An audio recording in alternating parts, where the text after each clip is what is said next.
नमस्कार, मैं हूँ अमित कुमार और आप देख रहे हैं न्यूज़ पिकल।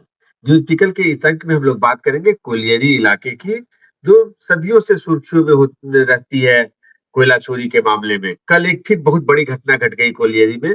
खरखरी कोलियरी में कल 2 गुटों के बीच में आपसी लड़ाई हुई, जिसमें बाघमारा के डीएसपी पुरुषोत्तम कुमार गंभीर रूप से घायल हो गए।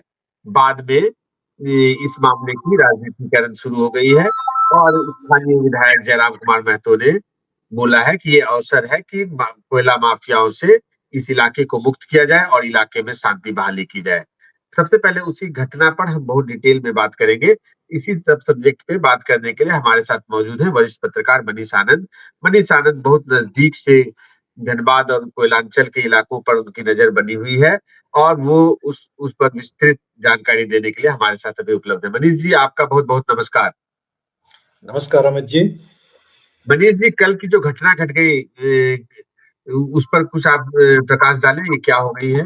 अमित जी, फ़िल्मों में पूरे भारत नहीं, पूरे अंतर्राष्ट्रीय स्तर पर धनबाद और कोयलांचल के कोयला माफियाओं के बारे में लोग परिचित हैं। जिस तरह से गैंग्स ऑफ वासेपुर में जो हिंसक घटनाएँ का चित्रण किया गया है और एक बड़े रूपहले पर्दे पर उसका एक रूपांतरण होते हुए हमने कल वहाँ पर देखा और 2 नेता पक्षों के बीच में जो भिड़ंत का मामला आया है, जिसके ऊपर मीडिया काफ़ी लाइव 24/7 कवरेज वहाँ से दे रही है। सीनियर पुलिस ऑफिसर पे को पत्थर लग गई, पीठ के सर के पीछे लग गए, जिससे कि वो घायल हो चुके हैं, अस्पताल में भर्ती हैं और काफ़ी ज़्यादा रोष है पुलिस प्रशासन में कि इस तरह की हिंसा करी गई है। जेएलकेम पार्टी के जो मुखिया हैं और विधायक डुमरी के जयराम कुमार महतो, उन्होंने भी बयान दिया है कि प्रशासन को चाहिए कि वो पूरे बाघमारा से कोयला माफियाओं को खात्मा कर दें और अ, राज्य को मुक्ति दिलाएँ इन माफियाओं से। तो ये जो कोयला चोरी का मामला है अमित जी, ये बहुत ही गंभीर मामला है और वहाँ पर ऐसा भी मालूम चला कि जिस आउटसोर्सिंग कंपनी को ये काम दिया गया था, वो कुछ बाउंड्री वॉल घेर रहा था और रैयतों ने भी कुछ प्रोटेस्ट किया क्योंकि उनको जो मुआवज़ा मिलना था, जो वाजिब तौर से ऐसा कहा जा रहा है, तथाकथित रूप से कि मुआवज़ा भी उनको ढंग से मिला नहीं है और इसी बीच ये वारदात हुई।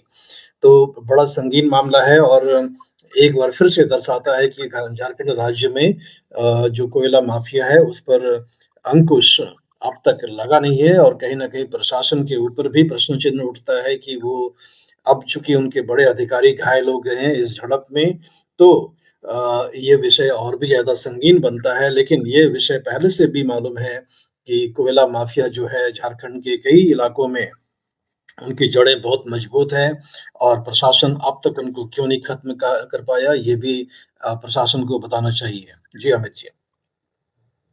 अब मनीष जी, कल जो ये जो मामला है, जैसा खबर वहां से आ रहा है कि ये मधुबन थाना के अंतर्गत बीसीसीएल में खरखड़ी कोयलवरी के अंदर ये आउटसोर्सिंग कंपनी हिलटॉप है, वो कोई बाउंड्री का काम करने जा रही थी, तो उसमें ठेका को लेकर दो गुटों के बीच में आपसी लड़ाई झगड़ा हुई। और ये जो 2 गुट है, एक गुट का नेतृत्व जो है कारू यादव, जो जेएमएम के नेता हैं, उनके समर्थक कर रहे थे, और दूसरा गुट जो बोला जा रहा है कि गिरिडीह के सांसद चंद्र प्रकाश चौधरी, जो आजसू पार्टी से आते हैं, वो वो उनके समर्थक दूसरे गुट में थे, और उन दोनों का आमने सामने लड़ाई झगड़ा हुआ। उसमें 1.5 दर्जन से ज्यादा बाइक्स जला दिए गए, 2 दर्जन से ज्यादा लोग घायल हुए हैं। किसी स्थानीय के पैर में भी गोली लगी है। और उसके बाद उसी मामले में फर्दर जांच के लिए पुलिस जो है कारू यादव के, जहाँ के रहने वाले खरखरी के इलाके में, तो उनके घर के पास गई थी। तो उसमें फिर कारू यादव से बातचीत के क्रम में बात बढ़ गई और उनके समर्थक पत्थर चला दिए, जिससे डीएसपी घायल हो गए। बाद में कारू यादव भी वहां से भाग गए और वो गिरफ्तारी उनकी नहीं हो सकी।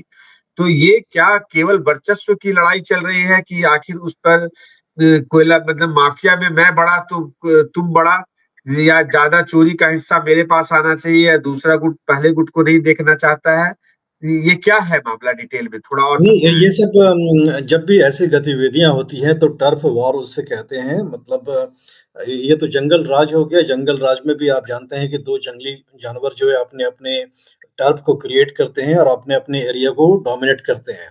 तो ये जंगल वाली स्थिति है जहाँ की माफिया का जहाँ भी राज होता है वो जंगल वाली स्थिति होती है। जिसके पास ज़्यादा ताकत होगा, वो ज़्यादा बड़ा एक अपने ऊपर क्षेत्र के ऊपर अपना शासन करेगा और वही न कहीं न कहीं यहाँ पर देखने में आ रहा है कि 2 गुटों के बीच में अपने वर्चस्व की लड़ाई देखी गई जिसमें कि स्थानीय को एक गोली भी लग गई और पुलिस के अधिकारी घायल भी हो गए।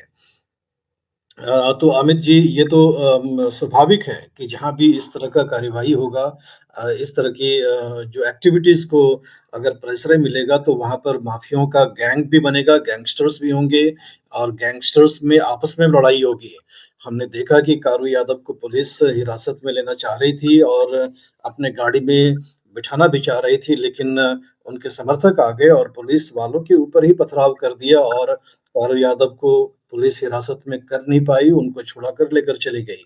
तो ये दबदबा अगर आप देखते देखते हैं किसी गुट के प्रमुख का है अगर किसी क्षेत्र में, तो कहीं न कहीं सबसे बड़ा जो सवाल है वो पुलिस प्रशासन के ऊपर ही है कि आप रूल ऑफ लॉ या कानून का जो पालन करवाने की जो आपकी क्षमता है, उसके ऊपर ही प्रश्न चिन्ह है कि अगर आप किसी को गिरफ्तार करना चाहते हैं और गिरफ्तार कर नहीं पाए और उनके समर्थक आकर के पथराव करके छुड़ा करके लेकर के चले गए, तो ये तो ठीक है कि समझ में आता है कि वो गुट और वो बाहुबली जो है वो उसके पास ताकत है कि अपने आप पर को बचा ले। लेकिन पुलिस की जो ताकत है, पुलिस की जो क्षमता है, उसके ऊपर एक बहुत बड़ा प्रश्न चिन्ह लगता है और उम्मीद तो यही किया जाएगा कि पुलिस त्वरित कार्यवाही करे और जो भी दोषी हैं, उनको तुरंत हिरासत में ले और उनके खिलाफ समय सीमा के अंदर ही कार्यवाही करे ताकि जो विश्वसनीयता है पुलिस प्रशासन की, उसको फिर से बहाल किया जा सके। नहीं तो पुलिस की विश्वसनीयता पर ही प्रश्न चिन्ह उठता हुआ लग जा रहा है और यही कहीं न कहीं जयराम कुमार महतो एक चुनौती दे रहे हैं पुलिस को कि आप बाघमारा से माफियाओं को खात्मा करें। अगर आप माफियाओं को खात्मा नहीं कर पाते हैं बाघमारा से एक निश्चित सीमा सीमा के अंदर में, तो एक मैसेज चला जाएगा कि प्रशासन जो है अपने काम को करने में असमर्थ है, कमज़ोर है और कहीं न कहीं इनकी शक्ति में शक्ति की जो विश्वसनीयता है, उसके ऊपर प्रश्न है। जी, अमित जी। मनीष जी, इसमें जैसे 2 बड़े नेताओं का नाम आ रहा है, एक कारू यादव वो जेएमएम नेता हैं और दूसरा जो है चंद्र प्रकाश चौधरी वो सांसद हैं और आजसू नेता हैं। तो आप क्या ऐसा समझते हैं कि जैसे जेएमएम नेता अगर इसमें जेएमएम और अगर एक एक आपका यूपीए वाला फोल्ड है, इंडिया ब्लॉक है जिसका राज्य में शासन है और दूसरा नेता जो वो है जिसकी केंद्रीय सरकार में भागीदारी है वो एनडीए नेता है। तो आप क्या इसको मानते हैं कि जो इनका जो ऊपर के बड़े नेता हैं वो भी कहीं न कहीं जुड़े हुए हैं जिनके वो लोग दोनों रिप्रेजेंटेटिव हैं और आपस में वहाँ वर्चस्व की लड़ाई लड़ रहे हैं? क्या इसका तार आप राजधानी रांची हेमंत सोरेन से और दिल्ली कहीं न कहीं केंद्रीय सरकार से भी इसकी तार को आप जुड़ा हुआ देखते हैं मनीष जी? अमित जी, ये तो जाँच का विषय है। हम ये तार जोड़ नहीं सकते हैं और क्योंकि इसके लिए साक्ष्य चाहिए और साक्ष्य हमारे पास है नहीं, तो बिना साक्ष्य का हम कुछ कहते नहीं हैं और हमें कहना भी नहीं चाहिए।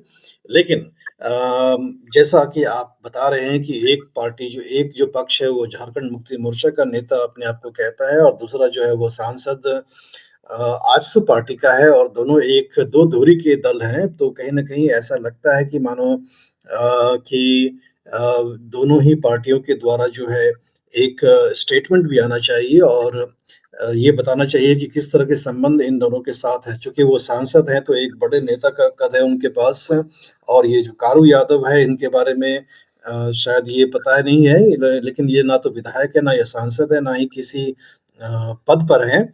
लेकिन तब भी झारखंड मुक्ति मोर्चा को स्पष्ट करना चाहिए कि उनका कैसा संबंध है इस व्यक्ति के साथ जो अपने आप को झारखंड मुक्ति मोर्चा का नेता कहलाता है और चूँकि सरकार नई बनी है रांची में फिर से, तो मुख्यमंत्री को भी स्पष्ट करना चाहिए और त्वरित कार्रवाई करना चाहिए और इसी घटनाक्रम को संज्ञान लेते हुए जो पुलिस प्रशासन को एक क्लियर एक कह सकते हैं कि मैंडेट देना चाहिए कि पूरे माफिया को जड़ से खत्म कर दें पूरे इलाकों में। अगर ये कर पाते हैं हेमंत सोरेन तो उनकी विश्वसनीयता पर पर कोई आँच नहीं आएगी और पुलिस का जो प्रशासन की जो विश्वसनीयता है, वो फिर से एक बार बहाल हो पाएगी। जी, अमित जी। मनीष जी, कोयला चोरों का मनोबल इतना बढ़ गया है कि वो पुलिस प्रशासन पर भी अटैक कर दिए। ऐसा जयराम कुमार महतो का कहना है। जयराम कुमार महतो कल जब घायल डीएसपी से मिलने के लिए गए थे और फिर उनके वहां पर सीनियर अफसरों जो छोटा नागपुर उत्तरी छोटा नागपुर रेंज के आईजी और डीआईजी से भी उनकी मुलाकात हुई। वो लगातार ये कहते हुए सुने गए कि उनकी वो लोकतंत्र में विश्वास रखते हैं और कहीं ना कहीं पुलिस प्रशासन पर हमला ये लोकतंत्र पर हमला है और वो घायल डीएसपी के परिवार के साथ खड़े हैं, जल्दी से जल्दी उसके स्वस्थ होने की कामना करते हैं। और उन्होंने आईजी और पुलिस प्रशासन से रिक्वेस्ट किया कि जब तक वो स्वस्थ होकर बाहर आए उससे पहले माफियाओं को गिरफ्तार कर लिया जाना चाहिए और बाघमारा क्षेत्र में शांति बहाल होनी चाहिए। पूर्ण रंजिश का जो ये दौर चल रहा है इस पर अंत होनी चाहिए, इसका अंत होना चाहिए और कोयला चोरों पर लगाम लगानी बहुत जरूरी है। जब से जयराम कुमार महतो विधायक बनकर आए हैं, कई अवसरों पर कोयला चोरों के अगेंस्ट और उन पर कार्रवाई के लिए वो मांग करते आए हैं। एक आध ऐसा भी इंसिडेंट हुआ था कि जिसमें वो कोयला चोरी से लदे भरे गाड़ी को पकड़वाकर थाना को सुपुर्द कर दिए थे कि इसकी जांच की जाए। लेकिन उसमें भी मामला कुछ आगे नहीं बढ़ा और बाद में वो सब माफिया छूट कर चले गए, अपनी गाड़ी को छुड़ा कर लेके चले गए।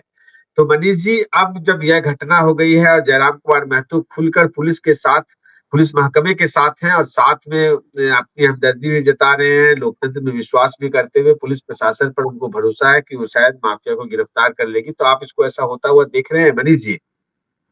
मुझे लगता नहीं है कि ये जो उम्मीदें जयराम कुमार महतो कर रहे हैं, वो जल्द से जल्द बहुत ही कम अल्प अवधि में हो जाएगा, पूरा हो जाएगा, मुझे ऐसा लगता नहीं है। अगर ऐसा होता, तो झारखंड से माफियाओं का राज या अन्य राज्यों में भी जो इस तरह की गतिविधियों में जैसे सैंड माफिया आप देखते हैं उत्तर प्रदेश और बिहार में बिहार में खासकर कई इलाकों में हमने सैंड माफिया का राज देखा है, मध्य प्रदेश में भी देखा है। कई सारे पुलिस अधिकारी भी उसमें जख्मी हुए हैं, उनके ऊपर कार्रवाई करते में। तो ये जो माफियाओं का राज है उनको उनके खात्मा के लिए बहुत ज़रूरी है कि राजनीतिक इच्छा शक्ति की ज़रूरत है और ये मुख्यमंत्री जो होते हैं किसी भी राज्य में, उनको निश्चित करना चाहिए कि जो अपनी विश्वसनीयता है कि स्ट्रॉन्ग विल पावर वो दिखाएँ और एक करेक्ट पॉलिटिकल एक डिसीजन लें कि हम राज्य से सभी माफिया को खत्म करेंगे। चाहे वो किसी भी उसके अगर उसके सदस्य किसी भी दल से साँठ-गाँठ रखते हों, बिना किसी भेदभाव किए हुए सारे माफिया को खत्म करना चाहिए, तभी राज्य का भी विकास होगा और इसमें जो पब्लिक सेक्टर की जो कंपनियाँ इन्वॉल्व हैं कोयला के माइनिंग में, उनसे भी एक सामंजस्य बनाने की ज़रूरत है। लेकिन अमित जी, मैं इतना ऑप्टिमिस्ट नहीं हूँ कि बहुत जल्द ये सभी बातें को पूरा होते हुए देखता हूँ। नहीं मनीष जी, हम लोग इस विषय पर लगातार नजर बनाए रखेंगे।